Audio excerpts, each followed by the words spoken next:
Hi guys! Welcome to another video. It's us again, VMDC Fam. So for today's video, si Nanay Mayo at Tatay Patch lang muna. Baby time yarn, chas! Passenger princess ang peg ng nanay nyo dahil hindi natin kasama ang mga kids dahil a-attend kami ng move-in orientation. Yes na yes! Nasa move-in na tayo, parang kailan lang, nangangarap lang kami na magkaroon ng sariling bahay.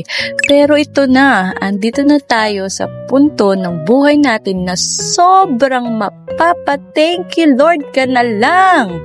Dahil sobrang buti niya, sobrang galing ng mga plano niya, basta tiwala lang kay Lord.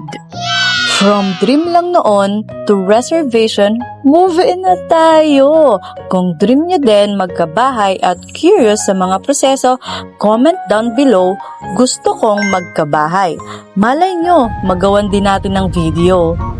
So ito na nga, nag-chat yung aming agent and sabi niya, sabihan daw namin siya pagkatapos ng move-in orientation dahil may surprise daw siya sa amin. Ano kaya ito? From Batangas City, andito na tayo sa San Pascual.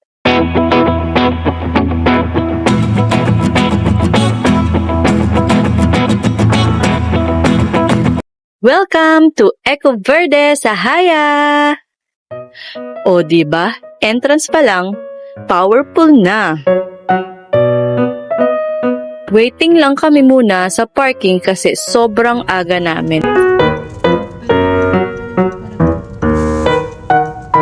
Wala lang naman kaming pinag-usapan ni tatay dyan, kundi yung feeling lang namin na super grateful and excited. Konting sweet-sweetan muna para guyamin, chas. Eventually, pumasok na din kami pero di na namin na video ang orientation kasi syempre need makinig ng nanay at tatay nyo.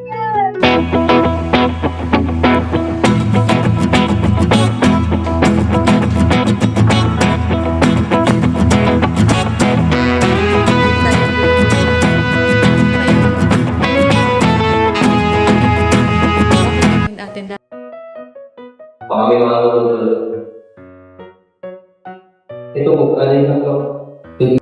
May mga plano agad yarn. So, after orientation, pumunta nga kami sa unit namin para i-check. And nakaka-happy ng puso dahil may pa-welcome. Ito pala ang sinasabi ng agent namin na surprise. Tapos may regalo pa si Kleng ng mga electric fan. Feeling grateful. So, ito na nga. Sa isa na namin chinek ang bawat sulok ng bahay and makikita nyo naman sa amin ni Tatay Patch ang umaapaw na excitement. Habang tinitingnan namin ang bahay, ini-imagine na namin kung saan ilalagay ang kama, mga cabinet, mga furniture at appliances. Pero kung iisipin namin, hindi na lang to imagination.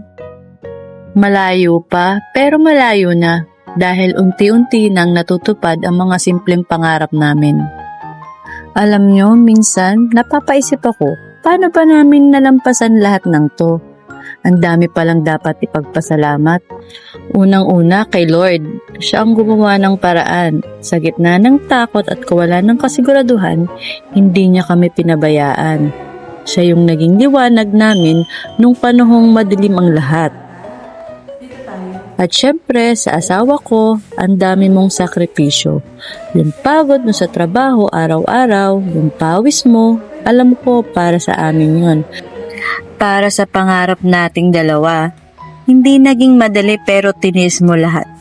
Maraming salamat sa iyo, Tay. Hindi ko to kakayanin kung wala ka. Tapos naiisip ko rin yung agent namin, yung mga panahong gulong-gulo na kami sa mga papeles at requirements. Diyan siya para umalalay. Hindi lang niya trabaho yung ginawa niya eh. Naramdaman ko yung malasakit. Kung hindi dahil sa kanya, baka hanggang ngayon nangangarap pa rin kami. Ngayon, nandito na tayo. Nakakapagtaka no? Dati pangarap lang natin to. Ngayon, hawak-hawak na natin, Tay. Maraming salamat. Dami niyang plano. Magkanya-kanyari ka dito yung, yung ilalagay ang kama. Doon, yung... Pipidyohan lang kita. Pipidyohan mo ako. Paalis na kami dito, pero di talaga maitatago ang saya ko dahil sobrang in love na ako sa lugar na ito. Kita nyo naman kung gaano kaganda at kapayapa dito. Alam mo ba kung ano ang pinakamasarap na pakiramdam sa mundo? Yung pagod ka galing sa trabaho pero alam mo kung saan ka uuwi. Dito, bubuo ka ng pamilya, magtatanim ng mga pangarap at gigising araw-araw na may inspirasyon. Darating ang araw, papasok ka sa sarili mong pintuan, hahawakan mo ang doorknob na pinaghirapan mo at sa wakas masasabi mo sa sarili mo, ito ang tahanan ko na gawa namin. Kaya laban lang, ang bahay na pinapangarap mo, unti-unti nagiging totoo.